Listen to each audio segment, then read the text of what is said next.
The question is that the question is that the motion is moved by the member for Wallsend be agreed to. I call the member for Charlestown.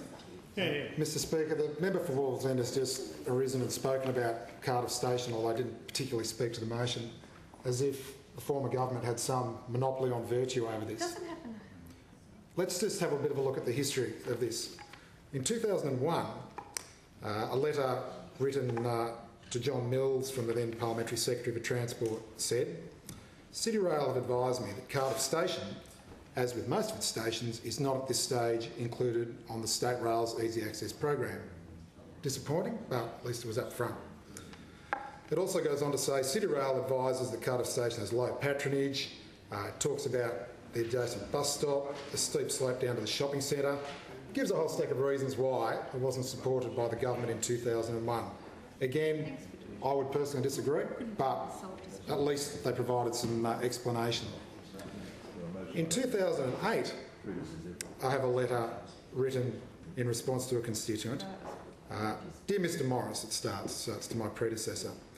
In paragraph 3 it says, as explained, priority for upgrading is based on a number of factors, including station patronage, access to educational and medical centres, parking, bus services, shopping, tourism, and whether the station has a rail interchange. I'm advised the information you have requested is not readily available.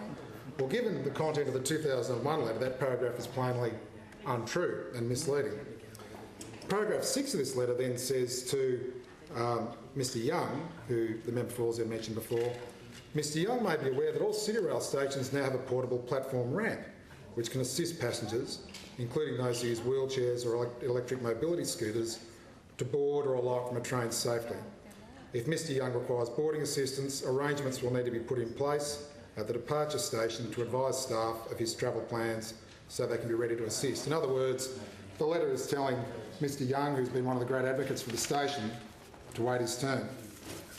The final paragraph of this letter says, Mr Young can be assured when funding priorities are next being considered, his request for an upgrade of Cardiff Station will be taken into consideration along with the requests of other rail commuters. In other words, wait your turn. It then says, I trust this is of assistance. Yours sincerely, Sonia Hornery, Parliamentary Secretary for Transport. So the lines that have come out that this has been something that has been fought for firmly by the former members does not ring true.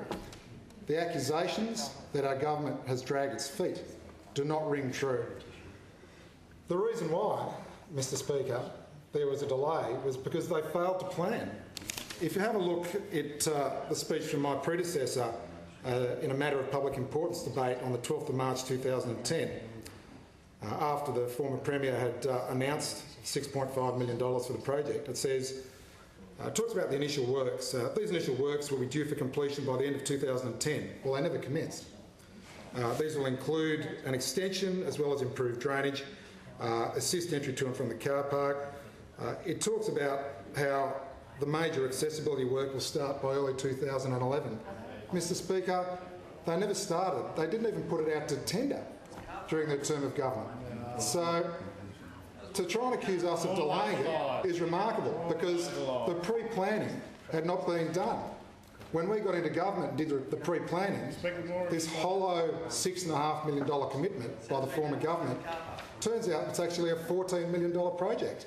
And I, along with everyone in Cardiff, owes an enormous gratitude of thanks to the Minister for Transport and the Premier for providing those additional $7.5 million worth of funds so that we get an adequate project delivered. It was never a $6.5 million project. It is another example of back-of-an-envelope pricing.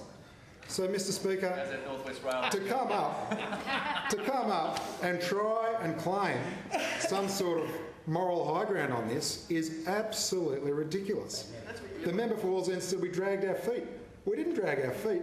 We were doing the work that should have occurred between May 2010 and the 26th of March 2011. It never happened. It never went out to tender. The planning work was never commenced. And to try and make some sort of assertion that we dragged our feet on it is ridiculous. Like all things we will do in this government, we planned it, we priced it, and we are delivering it. And this project is due for completion sometime in the first half of 2013. So a project which has been kicking around for at least... Order. The member for Charlestown does not need any help from his own 14 side. years under the former government, with the poor community being led to believe that, oh yeah, maybe it'll happen down in the future. And then eventually, when the Premier looked in the mirror in 2010 and saw a reflection of political mortality staring back at her, that suddenly they provided this, a $6.5 million announcement for something which was $14 million, I might add. It just beggars belief. The opposition do not have clean hands on it, and as we saw with those two letters, they were frankly misleading. That letter in 2008 that says, and it's incredible, it says these figures are not available. But the letter in 2001 provides those figures. The figures were available. The public were just being fobbed off.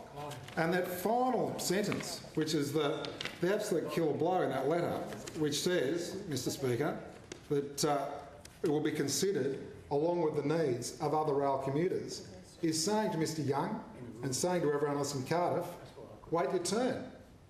But the very person that is claimed to be the advocate for this signed the letter. So, Mr Speaker, we are delivering this project. We are delivering it on time. We are delivering it as a fully funded $14 million upgrade to Cardiff Station. It was never a $6.5 million upgrade. Another hollow, back-of-the-envelope promise. We will deliver it on time by the middle of 2013, and it will be a fantastic result for the long-suffering commuters of Cardiff. It is another example of the hypocrisy of Labor trying to claim some sort of moral authority over this, whereas in fact they have the dirtiest hands and misled the public in a letter in 2008, and they should be condemned for that. The question is that the... It's a long way to fall. The question is